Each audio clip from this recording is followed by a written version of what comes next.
Once again, all the way. Okay, we just did it and now we have to do it again. Fuck. Not my three-line day today, huh? Maybe we do it all tomorrow. There's a delightful confusion between what logic is and what the abstract is. Abstract people, particularly the not self, there's always this assumption that the abstract way of life is some way logical, which is really illogical. The assumption is that if you do this and you do that, if I have this expectation and I do everything, I'll get there. I'll be satisfied. It doesn't work that way. It doesn't work that way at all. What are you even thinking? How could you even think that? That doesn't work like that. It just doesn't work much better like this, right? Yeah, that's how it is. Okay. The assumption is that. So, and they're dealing with the scientist, the discoverer, the explorer, the discoverer that can become rich from his discovery, the discoverer that can manipulate the form, that can work with the matter. All the great things I can say about being a tree, and there are so many. And remember that this is about concretizing experience for the benefit of consciousness. So now that they're trying to use the new age, and these people are responsible, and they don't like them for it. But nonetheless, it's really where it comes from. There are all these kinds of experiences you do. Nothing for the cross of consciousness. Do not stimulate it and do not turn it on because it doesn't stimulate the consciousness itself. And everything about the 3-5 here is about the possibility, the very possibility that there are certain kinds of experience that immediately will stimulate the consciousness. Now that's a mystical process, the new age formula, the gurus, the this and the that. It's all about providing you with experience that are supposed to initiate a change in your consciousness field. It's a program that's sold out there by 3-5s and they lose their reputation. Because of course, when you know is that they think that they're bringing you into experience that is going to stimulate your consciousness and you end up dying.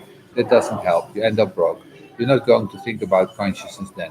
You're just going to worry about where all the money went. Like my friend of mine in California, he used to sue the Hubbards people, Scientology, because he paid $20,000 for an enlightenment course and he wasn't enlightened at the end. So he sued them. They settled out of court. They gave him back his money.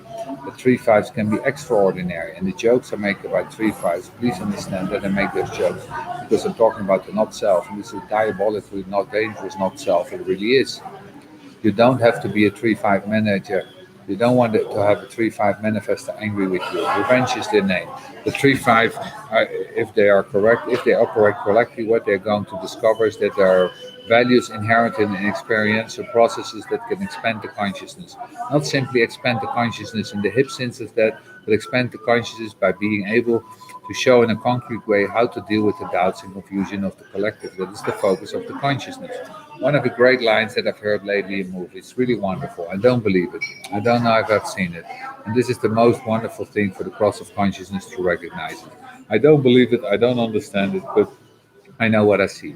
And if it's only I don't believe it or I don't understand it, it helps nobody and does not expand the consciousness. But when they can, I don't believe it. I don't understand it, but I know I've seen because I've had the experience. And they're going to trigger the expansion of the consciousness field. That's the job. And it's the potential of the 3-5 to be able to discover these essential ingredients. When I talk about them being the scientists, if we lived in an idealized human design world and the 3-5s comes into the work, you know precisely what direction to stimulate because they have the perfect makeup. They will never be afraid to find out that something doesn't work.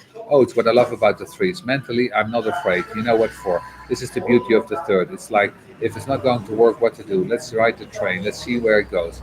It's a very, very beautiful aspect of them. I would really like to wake up a lot of 3-5s. I must say, we need those that point us towards the experience that are fully transcended. My guidance to anyone coming to human design to experiment, to follow this strategy, to honor their authority, this is an experiential path. And that's here to stimulate the expansion of the consciousness. And they don't have to believe it. They don't have to understand it. They can simply see what it is. And this is what is the whole process. This is what the 35 brings to this cross. The concretization of experience specifically for consciousness expansion. And of course, what we get is what we get 3-5s on the cross, bringing us to the experience that don't expand our consciousness, which bores us, that kills us, that dull the nature of the world. Then we go to the 3-6. If you meet a 3-6 cross of consciousness, son and 35, and they're 30 years old, give them an award, a big badge of something, a chocolate bar, a kiss on the cheek. How difficult it is to find those things as experience that will expand the consciousness. You've seen how many human beings on this plane are running around trying to find just that. The people with their extreme sports, with the jumping out of an airplane, running across hot coals, trekking in the forest, whatever it is. They're looking for that consciousness expanding experience. And of course, the 3-6 is going to through a whole broad selection very early in its life. And its deepest pessimism is that there wasn't an experience that expanded their consciousness. How depressing that is.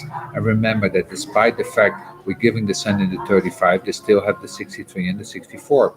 How confusing that all is. Their doubts become their value in this life. And whether any of it's worthwhile, and it will be there, will be anything for them to do, the third longs for something that can be immerse themselves in that, despite the little things that it finds along the way, because that's perfectious, it stays solid, so they can grow, so they can stay with something, so the discoveries can be of value. It can be to fulfill the potential of their consciousness, so they can get to a place of making sense out of things, go to a place of removing the doubts with formulas. Every time I touch a profile with the third, there's no other place to go but to go back to how to have their race. Whether or not they have positive reinforcements in their life or they're beaten down for their mistakes. If you're beaten down for your mistakes and you're 360, chances are the experiential way is not going to be for you.